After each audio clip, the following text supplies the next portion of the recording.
Advocate ని appoint చేసుకునే capacity లేని వాళ్ళకి ప్రభుత్వమే ఫ్రీగా లీగల్ హెల్ప్, ఫ్రీగా వాళ్ళ కేసుని వాదించే విధంగా ఒక న్యాయవాదిని ప్రభుత్వమే భరించి అపాయింట్ చేయడం జరుగుతుంది. ఇది జాతీయ న్యాయ సేవాధికార సంస్థ, national legal services authority, short cut లో నల్సా. అసలు ఈ జాతీయ న్యాయ సేవా అధికార సంస్థ ఏం చేస్తుంది? పూర్తి వీడియోని ఎక్కడ స్కిప్ చేయకోకుండా చూడండి.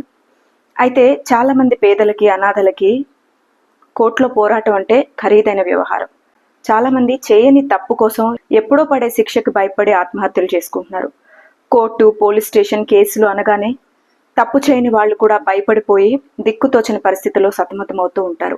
నిజానికి పేదవాళ్లకి అన్యాయం జరగకోకుండా చూసుకోవడం కోసమే ఈ న్యాయస్థానాలు పుట్టాయనే విషయం గ్రహించాలి. న్యాయానికి సొంత ఆస్తిపాస్తులు, స్వార్థాలు లేవు. అన్యాయాన్ని ఒకవేళ మీరు గుర్తిస్తే కంప్లైంట్ చేయవచ్చు. న్యాయస్థానాలు పని చేయట్లేదు అనే అభండాలు న్యాయస్థానాల మీద వేసే బదులు న్యాయంగా ఏ విధంగా పని చేయించొచ్చో తెలుసుకోవడం కూడా మంచిది.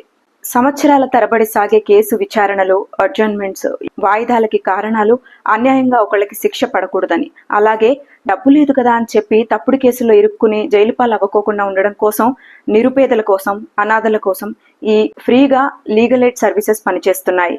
న్యాయం అందని ద్రాక్ష అవ్వకూడదు అనే ఉద్దేశంతో ఈ ఫ్రీ లీగల్ సర్వీసెస్ ఏర్పాటు చేయడం జరిగింది.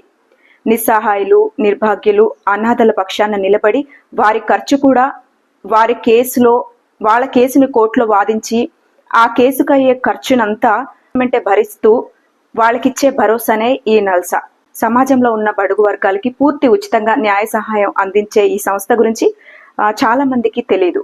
ప్రతి పేదవారు ఇప్పుడు ఈ కాలంలో మొబైల్ మెయింటైన్ చేయడం వల్ల ఈ సోషల్ మీడియా పుణ్యాన్న ఇప్పుడిప్పుడే ఉచిత న్యాయ సహాయం గురించి, ఈ ఫ్రీ లీగల్ ఎయిడ్ గురించి కాస్తంత అవగాహన పెరగడం మొదలవుతుంది.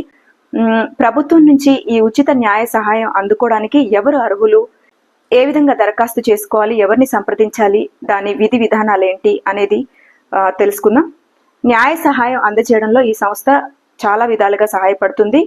సమాజంలోని బలహీన వర్గాలు, వర్ణ, వర్గ, కుల వివక్ష లేకుండా ఎవరైనా సరే కింది స్థాయి నుంచి సుప్రీంకోర్టు వరకు తమ కేసుల్ని వాదించుకోవడానికి, ఉచితంగా న్యాయ సహాయం పొందేందుకు వీలు కల్పించింది. సొంతంగా వకీలును పెట్టుకోవడానికి, కోర్టు ఫీజులు భరించడానికి ఆర్థిక స్తోమత లేనివారు, బాధితులు న్యాయవాదులను ఆశ్రయించే స్తోమత లేనప్పుడు ఈ నేషనల్ లీగల్ సర్వీసెస్ అథారిటీని సెక్షన్ 12 ప్రకారం ఉచిత న్యాయ సేవలు కల్పించాలని ఆదేశిస్తుంది. ఉచిత న్యాయ సహాయం పొందడానికి schedule caste, SC, ST and పేదలు, మహిళలు, 18 సంవత్సరాల లోపు వయసు వారు, మానవ అక్రమ రవాణాలో చిక్కుకున్న బాధితులు, హ్యూమన్ ట్రాఫికింగ్ అంటారు, విక్టిమ్ ఆఫ్ ట్రాఫికింగ్, మరియు యాచకులు అంటే రోడ్ సైడ్ అడుక్కుంటారు కదా వాళ్ళు, మానసిక వికలాంగులు, ప్రకృతి వైపరీత్యాలకి, భూకంపాలు, పారిశ్రామిక విపత్తులు తదితర వాటిలో అనుకోని పరిస్థితుల్లో అన్ని కోల్పోయిన వారు, ఇంకా పరిశ్రమల్లో పనిచేసే కార్మికులు, బాల నేరస్తులు, మానవ అక్రమ రవాణా బాధితులుగా పోలీస్ కస్టడీలో ఉన్నవారు వారు అర్హులు. ప్రతి జిల్లా కోర్టులో ఈ legal aid centres, free legal aid centres counter ఏర్పాటు చేయడం జరిగింది. బాధితులు అక్కడికి వెళ్లి ఉచిత న్యాయ సలహాలని, ఉచిత అడ్వకేట్ ని కూడా మీ తరపున అపాయింట్ చేసుకోవడానికి వీలు కల్పిస్తారు. నేషనల్ లీగల్ సర్వీసెస్ అథారిటీ నిర్దేశిత వార్షికాదాయం లోపు ఉన్న వారికి మాత్రమే అర్హులు అనే ఇది ఆన్లైన్ లో కూడా దరఖాస్తు చేసుకోవచ్చు. నల్సా సంస్థకి సంబంధించిన ఆన్లైన్ పోర్టల్లోకి వెళ్ళి ఆన్లైన్ లో కూడా దరఖాస్తు చేసుకోవచ్చు.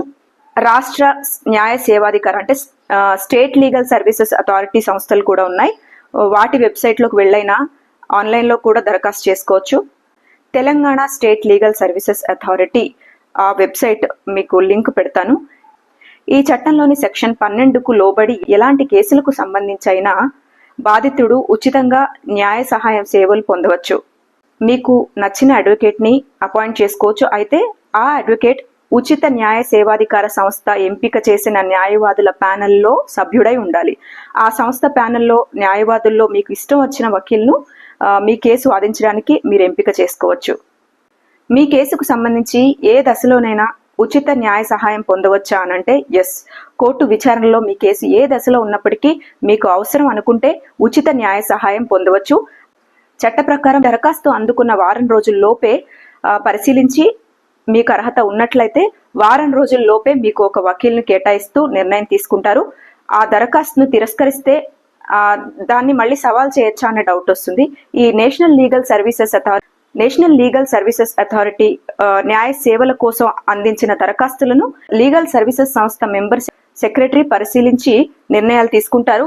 ఒకవేళ దరఖాస్తు చేసుకున్న ఈ వ్యక్తి నిర్ణయాలపై అప్పీల్ చేసుకోవాలంటే ఆ సంస్థ ఎగ్జిక్యూటివ్ చైర్మన్ మాత్రమే ఈ అప్పీల్ తీసుకోవాలి. ఇక వాళ్ళ నిర్ణయం అంతిమం.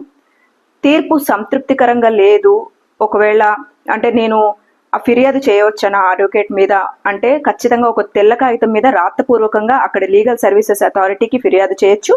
అక్కడ అధికారులు ఈమెయిల్ ద్వారా కూడా ఫిర్యాదులు తీసుకుంటారు. మీ కేసు ఏ దశలో ఉన్నా వకీల్ని కూడా మార్చుకోవచ్చు.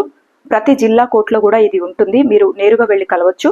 మరో కొత్త అంశంతో మళ్ళీ మేము ముందుకు వస్తాను. అంతవరకు సెలవు. మీ అడ్వకేట్ కనకదుర్గ. Thank you.